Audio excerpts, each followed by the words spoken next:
এই যে স্যাক্রিফাইস আমাদের ছাত্র জনতার বিপ্লবের সময় হয়েছে, যারা শহীদ হয়েছেন তাদের আত্মার মাগফিরাত করি, কামনা করি। পাশাপাশি যারা আহত হয়েছে তাদের সুচিকিৎসা দেওয়া এবং তাদেরকে একটা যোগ্য প্রয়োজন অনুযায়ী, যার যে যোগ্যতা অনুযায়ী কর্মস্থলে নিয়ে যাওয়া, এটা আমাদের পুরো দেশবাসীর দায়িত্ব।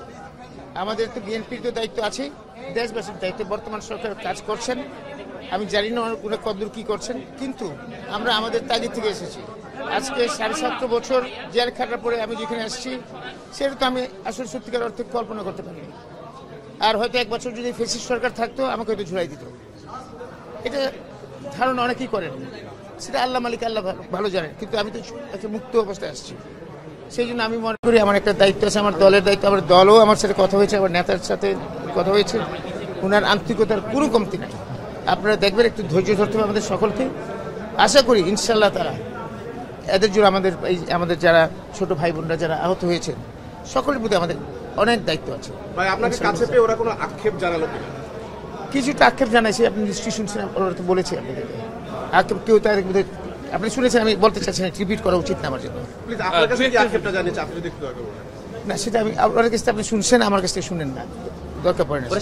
চিকিৎসাটা পাচ্ছে কিনা, চিকিৎসা তো আপনারা তো শুনেছেন, আমি বলাটা ঠিক হয় না। এটা কারো বিপক্ষে বলেন আমার সাজে না।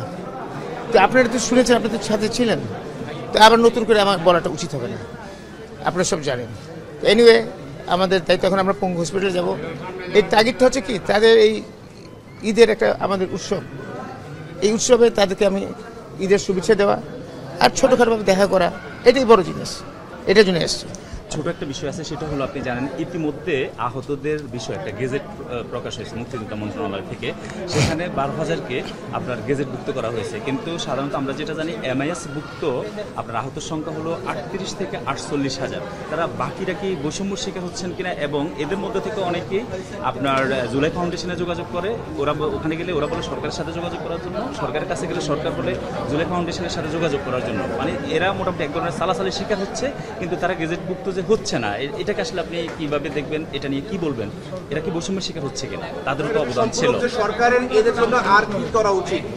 সরকারের, আপনার কথা অনুযায়ী, আমি আসলে ডিটেল জানি না, কিন্তু আপনার কথা অনুযায়ী তো বোঝা যাচ্ছে বৈষম্যের শিকার হচ্ছে। এখন এটাকে সরকার, যারা দায়িত্বপ্রাপ্ত ব্যক্তিবর্গ আছেন, ওনাদেরকে এটাকে দেখতে হবে এবং দেখে ওনারা সঠিকভাবে নির্ধারণ করতে হবে কারা কারা আহত আছে, সেই লিস্টটা করতে হবে এবং তাদের জন্য প্রয়োজনীয় ব্যবস্থা করার দায়িত্ব বর্তমান সরকারের, এবং সরকারের সেটা করা উচিত বলে আমি সরকারকে আহ্বান জানাবো।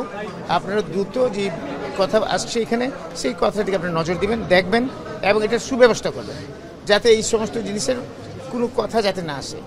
এটা তো তারা এমনিতে জীবন দিয়েছে, তারা আহত হয়েছে, তো সুতরাং তাদের প্রতি তো আমাদের সকলের একটা দায়িত্ব আছে। আর আপনারা সরকারে থাকার কারণে আপনার দায়িত্ব সবচেয়ে বেশি, সরকারে যারা আছেন আপনার দায়িত্ব সবচেয়ে বেশি। শুধু আপনারা এটা করেন, আমরা আমাদের তরফ থেকে করবো, আপনাদের সাহায্য সহযোগিতা করবো এবং আপনারা আপনার দায়িত্বটা সঠিকভাবে পালন করবেন। ভাই, কোনো রাজনৈতিক দল বলছে আন্দোলনটা আসলে তাদের ক্রেডিট, আপনার বিএনপি নেতারা কয়েকবার বলতেছেন যে আন্দোলনটা আসলে, আপনার মতামতটা শুনেন, আন্দোলন তো সর্বসাধারণের। আপনি যদি বলেন কেউ একক আন্দোলন, এটা ভুল। 17 বছর ধরে আন্দোলন করতে করতে আমাদের কত নেতা কর্মীরা আহত হয়েছে, নিহত হয়েছে, গুম হয়েছে, সেটা তো আপনাকে বুঝতে হবে। আমরা তো একটা মাঠ তৈরি করে রেখেছি, তারপর সব এমন একটা স্ফুলিঙ্গে জুড়ে গেছে, সেখানে দেখবেন সাধারণ জনগণ নেমে আসছে। ছাত্রদের ভূমিকা অসাধারণ ছিল, ওদের ভূমিকার জন্য পুরো জনগণ নেমে এসেছে, বাংলাদেশের সকলেই এসেছে, এবং সেটাকে কাউকে খাটো করা কারো উচিত না। এখানে কৃতিত্ব একক কারণ না, সকলের, সকল জনমানুষের কৃতিত্ব। আমরা সেই স্পিরিটে যদি কথা বলি, আর তাহলে এখানে এই সমস্ত আপনার বিভেদ থাকবে। আমরা কেন আমি একা কৃতিত্ব দেবো? বাচ্চাদের কৃতিত্ব আছে, ওরা তো ছোটো মানুষ, ওদেরকে কৃতিত্ব একটু বাড়াই দিব, কিন্তু কাউকে বাদ দেওয়া যাবে না। এক্ষেত্রে আমাদের সকলের কৃতিত্ব আছে, আপনাদেরও কৃতিত্ব আছে, মিডিয়ার কৃতিত্ব আছে। সবাই চাইছে ফ্যাসিস্ট সরকার, কর্তৃত্ববাদী সরকার, এই জুলুমকারী সরকারকে আপনারা সকলে মিলিত পালাতে বাধ্য করছে। সেটা এককভাবে কোনটা সম্ভব না।